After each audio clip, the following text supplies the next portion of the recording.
Okay, so yung next tutorial natin, paano tayo mag-create ng instance. So,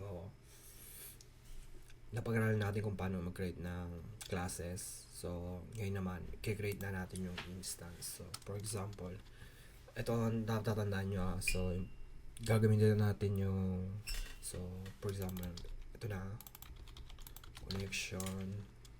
So, name of the object. So, my database connection. So, is equal to new,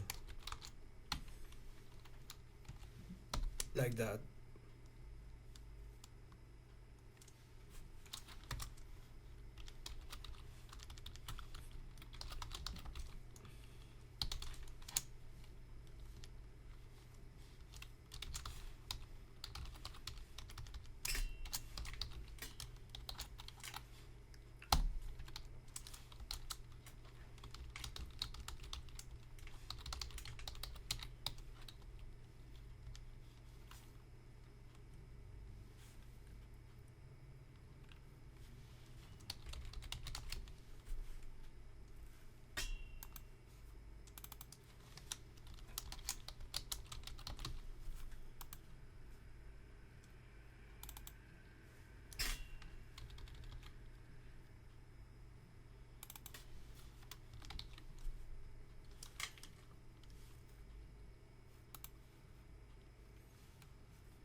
Okay, so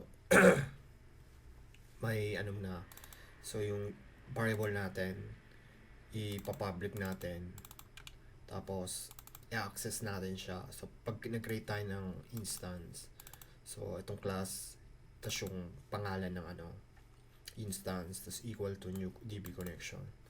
So access natin, di ba? Tas yung password dapat public kung gusto nyo i-access. So ayun, ito yung paano mag-create ng instance. So, tandaan nyo, i-declare nyo yung class, yung pangalan is equal to sa dito. Pares yung dalawa. So, ayun. Ito yung paano mag-create ng instance sa object-oriented programming lang sa C#. So, doon na tayo sa multi-object. So, multi-object, paano tayo mag-create ng maraming instance. Tapos, i-aan natin yung i-access natin yung variable. So, yun.